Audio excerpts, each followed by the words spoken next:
Welcome back. Businessman Donald Trump would seem like the logical choice for Wall Street voters, right? Well, maybe not, because according to a recent Investors Business Daily poll, Wall Street actually prefers Hillary Clinton over Donald Trump by 8%. So why is the investment class leaning Democrat, and why is the prospect of a Trump presidency spooking the traders? Let me ask Neil Cavuto, Senior Vice President and Managing Editor of Business News, and he's the host of both Coast to Coast here on Fox Business Network and Your World on the Fox News Channel. And if he wanted to, he could fire me right now. In fact, depending on this interview, we just might. How you doing? I'm so happy to have you here. You know, this is your first. This is your maiden voyage. And these are I mean, you've used these on the set before, but this is part. No, it's really part of the process. I understand. It's all coming together. Yeah, and you are the magnifying force. And we've discussed this on Cost of Business, Cost of Freedom.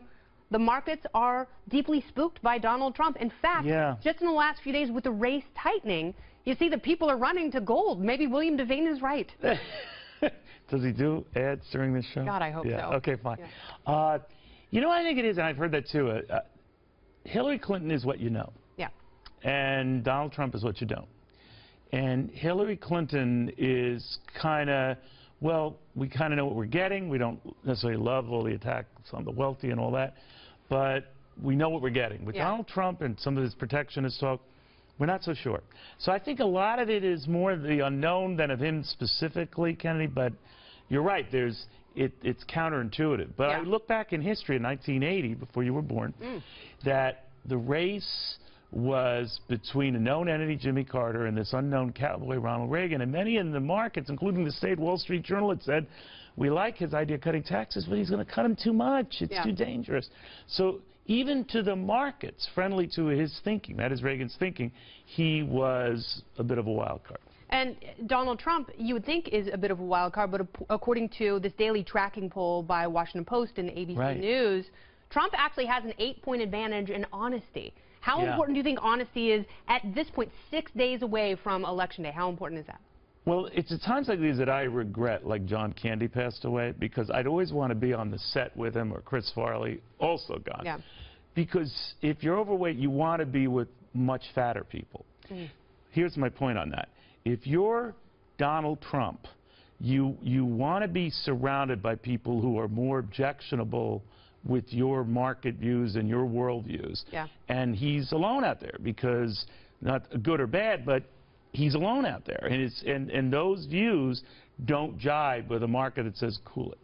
Yeah, no, you're absolutely right. And I want to know, like, your personal motivation, because you are one of the hardest working people I know. Oh, I think you are, young lady. No, not by a long shot. Yeah. No, I mean it's between you and Gasparino, and I give you the edge.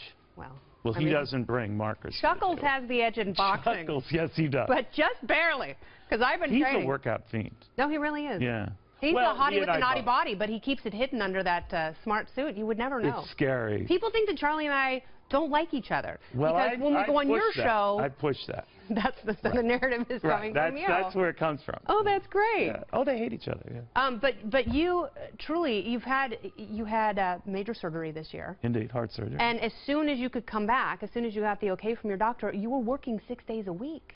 Yes, it's the way I roll. So paranoid, Irish, Italian, Catholic. Is that what it is? Like, what is the motivating factor for you? Because you have an internal engine that knows no equal, certainly here in this building and among your peers in the media. You should talk, young lady. No, you know what it is, Kenny, with this sort of stuff is, I've learned long ago, you know, having cancer and having had MS now and the heart thing, I can't pick and choose my diseases. In other words, like if someone wanted me to do a teleconference, which disease, what do you want me to do?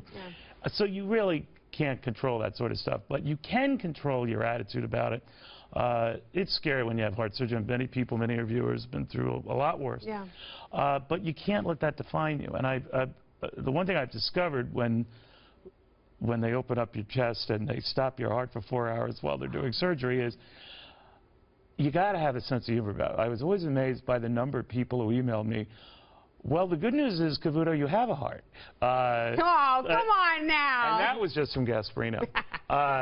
But, you know, it does kind of humble you, because you just think that when I was at home watching all of you guys in great coverage and all, I was missing the conventions and everything else, and I said, they had the nerve to go on with this stuff without me. Yeah. And that's when you realize you are not the center of the universe. What's that old expression? Graveyards are filled with people who thought they were indispensable. And I kind of realized that. But I just think, and I think this has been, I'm not blowing you smoke, but this has been the key to your career. You've always stayed very grounded. You're very real. I do note how you are to people who can do nothing for you. You're the same, very nice, friendly, funny person. I think that is what defines us. Without getting kind of sappy about it, I think we're defined by just how we act. Yeah. And don't act like an ass. No, and you are a great mentor and a great example, and I'm happy you came here today. Twice your age. Yes, that's right. So you look up to me, don't you? You're 51 years old. I'm like Grandpa. You like me. Not true. Oh, thank you, Neil. Great seeing you. I'll see you all weekend, and of course, election night. Election night. You got to be. I'm putting you and Gasparino together. I'm just going to say, have at it. CODIS and Crisco. It'll be There fun we go. for everyone. You and then Dobbs. I mean, Troika. All right, there we go. Thanks, Neil. Right.